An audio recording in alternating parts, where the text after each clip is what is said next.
भाभी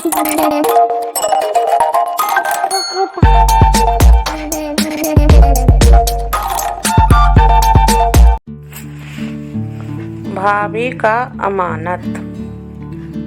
माँ, भाभी, चिंटू भैया गेट से ही मीना के चहचहाने की आवाज आनी शुरू हो गई थी और उसका ये बचपना देखकर उसके पति निखिल हंस पड़े और माँ मुस्कुराते हुए उन दोनों का स्वागत करते हुए बोली, अभी बचपना गई नहीं तुम्हारा।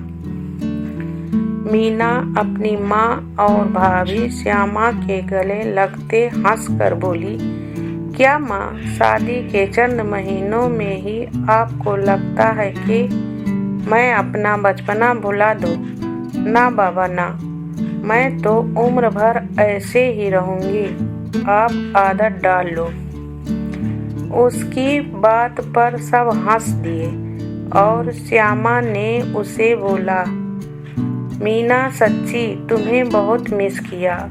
अब तुम आ गई हो तो लग रहा है कि आज राखी है, वरना तुम्हारे बिना तो त्योहार भी फीके लगने लगे हैं मुझे। चलो अब जल्दी से पहले राखी बांध दो मीना, फिर चाय नाश्ता करते हैं सब। माँ के कहते ही श्यामा जल्दी से राखी की थाल सजा कर ले आई और मीना निखिल अपनी गाड़ी से सबके लिए तोहफे निकालने लगे। इतने सारे तोहफे देखते ही मीना की माँ और भाभी एक दूसरों को देखने लगे। श्यामा ने जल्दी से अपना शगुन का लिफाफा खाली किया और सारे रुपए अपने पति के लिफाफे में डाल दिए और जल्दी से अपने कमरे की तरफ दौड़ी। मीना ने अपने भाई, भाभी और भतीजों को राखी बांधी और सबको महंगे तोहफे पकड़ाए। माँ और श्यामा लेने से मना करने लगी तो मीना और निखिल एक साथ बोल पड़े, ये माँ ने बड़े प्यार से भेजे हैं, आप इन्हें मना मत करें। सब चुप हो गए। मीना के भाई ने शगुन का लिफाफा मीना को दिया तो श्यामा ने मीना को सुंदर सा सोने का मांग टीका दिया। मीना मांग टीका हाथ में आते ही हैरान परेशान हो गई। उसने कहा, भाभी, मीना, बातें फिर होती रहेंगी, पहले चाय नाश्ता चला दो।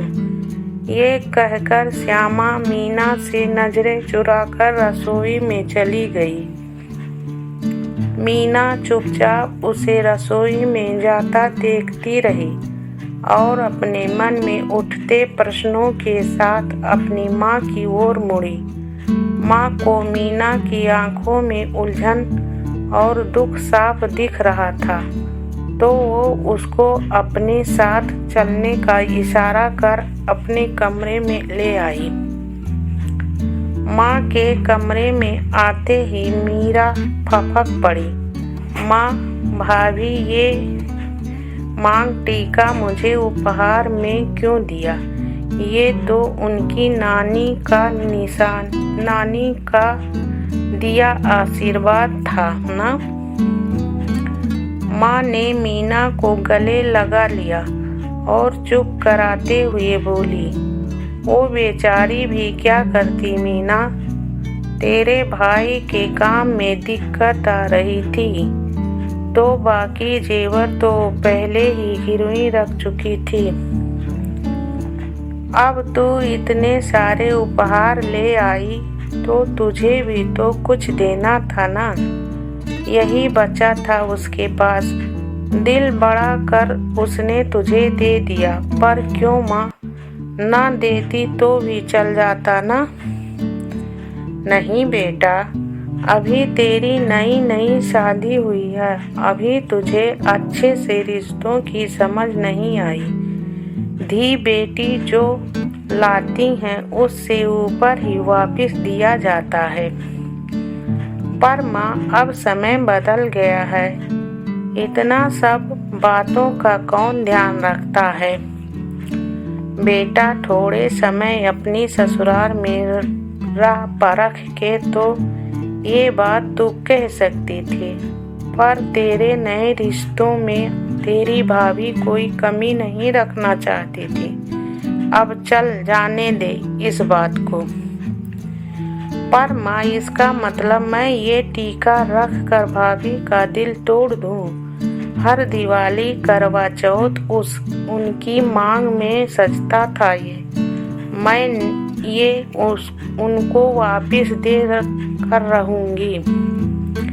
बेटा तो इतना सारा सामान ले आई जिसके कारण तेरी भाभी आनन फानन में ये टीका अपनी अलमारी से निकाल कर लाई। वापस जाकर तुझे भी तो अपनी सास को बताना पड़ेगा कि तू क्या लाई। अगर तू कम लाती तो ये नौबत ना आती। अब आगे के लिए जब तक तेरे भाई का हाथ ना खुल जाए तब तक कम ही तोहफे देना, ताकि तेरी भाभी के सामने फिर ऐसी नौबत न आए। मीना कुछ बोलने लगी तो माँ ने उसे रोक दिया। जानती हूँ मीना तू कम में भी खुश रहती, पर बेटा कुछ रिवाज अभी नहीं बदले हैं। उन रिवाजों को बदलने में समय लगेगा और उससे ज़्यादा अच्छा होगा अगर ये लेना देना ही कम हो जाए, जिनके कारण त्योहारों वाले दिन मेरी बेटी बहुत दुखी हो गई। मीना तूने बदलना है तो लेना देना कम करने की पहल करना। मेरा बच्चा, तेरी भाभी ने हमेशा तुझे बेटी की तरह माना है। वो तेरे उपहार रख कर तुझे कम सामान दे, ये वो नहीं कर पाएगी।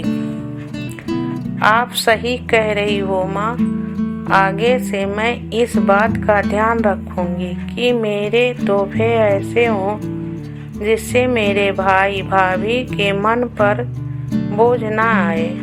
और अब तो मैं आप सबका मान रखने को ये मांग टीका ले जाऊंगी अपने साथ। पर माँ मैं भाभी को बोल कर जाऊंगी कि ये टीका उनकी अमानत की तरह मेरे पास रहेगा और पहला मौका देखते ही मैं इसे वापस कर दूंगी। मैं जाकर उन्हें ये बात कह देती हूँ और साथ ही उनकी मदद भी कर देती हूँ।